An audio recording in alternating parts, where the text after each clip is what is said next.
All right, we are going to switch gears a little bit. We're going to move on from diploid animals and talk a little bit about genetic analysis in bacteria and phages.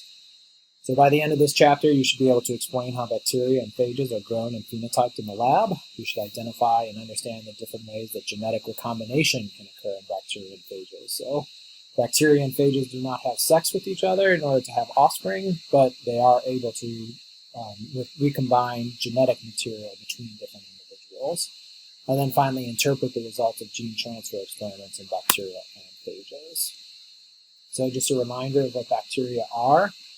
They're a very big kingdom of life. There's a large number of different species of bacteria, and they can be found pretty much everywhere.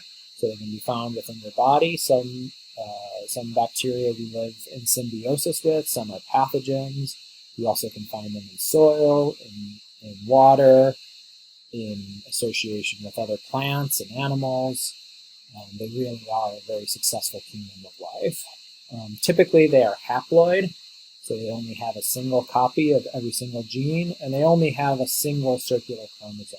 So this is not a fixed, rigid rule, but in general, this is mostly the case. They only have their entire genome is found on a single chromosome. They can also possess additional DNA, referred to as plasmids, and these are small circular DNA molecules. So if the size of a chromosome is typically around 4 megabases, the size of a plasmid is more along the lines of like 50 kb.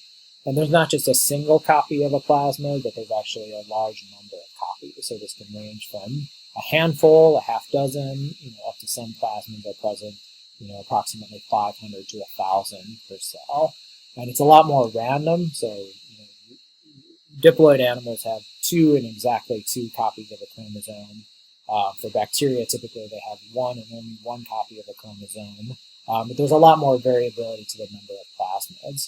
So these can range, from 6 in one individual, but the exact same plasmid might be 12 in another individual bacteria. They reproduce asexually, so they do not have sex. Two bacteria typically do not need to come together in order to have offspring. Rather, the bacteria, once it's accumulated enough nutrients, can typically undergo reproduction on its own. And as a result, the DNA is primarily identical in the daughter cell, with the exceptions of any sort of new errors that might have occurred in the DNA. So a picture of various bacteria is shown here, so they can be found in biofilms. So these are films of a large number of bacteria of the same species, and typically they operate in some sort of community fashion, so they might share resources or signaling, something like that. So they almost, in some sense, act as a multicellular organism, although they're not a multicellular organism.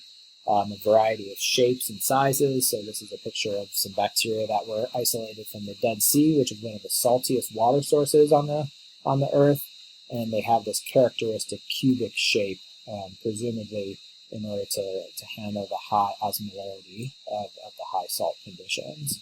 And then here, this is the bacteria that I studied when I was in graduate school. So this is called Caulobacter crescentus, and this is famous for its asymmetric cell division. So we've captured a cell in the middle of cell division, so cytokinesis has begun. So you can see this constriction right here.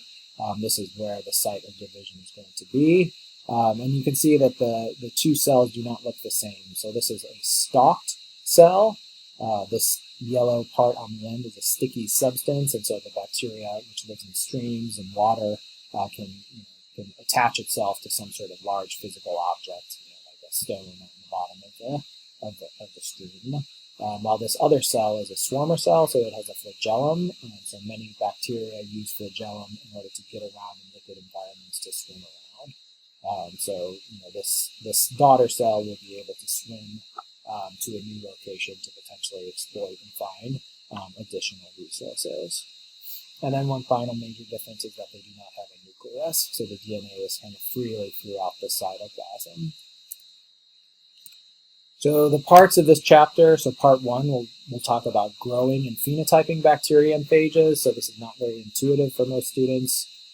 How you grow them might be a little bit intuitive, but phenotyping bacteria is obviously a little bit difficult. if I give you a fly, you could look at the fly, you could observe the eye color, whether or not they have wings. But when you're looking at bacteria, typically you don't want to one issue is that they're so small, you would have to look underneath a microscope in order to see anything. And so typically you don't want to do that because it's a lot of work to actually look at them underneath a microscope. So instead, we discuss how you use the ability to grow in different plate conditions and different media conditions as a primary method of phenotyping, especially in this chapter. And then parts 2 and 3, those will cover different ways genetic exchange can occur between bacteria. So sometimes we're talking about genetic exchange between very similar bacteria. They might belong to the same species. But in other cases, we're also talking about genetic exchange between different bacteria. And this, of course, is very important for medical issues such as antibiotic resistance. So antibiotic resistance can spread not only between members of the same bacterial species, but you can also have transfer occur between species. And so this can be a big deal and kind of why antibiotic resistance can spread so quickly. And then finally, we'll also talk a little bit about genetic exchange in viruses. So obviously viruses have come to the forefront of our mind with coronavirus. And one of the issues with viruses and their ability to jump to new hosts is thought to involve genetic exchange and their ability to genetically exchange DNA content between different individual viruses.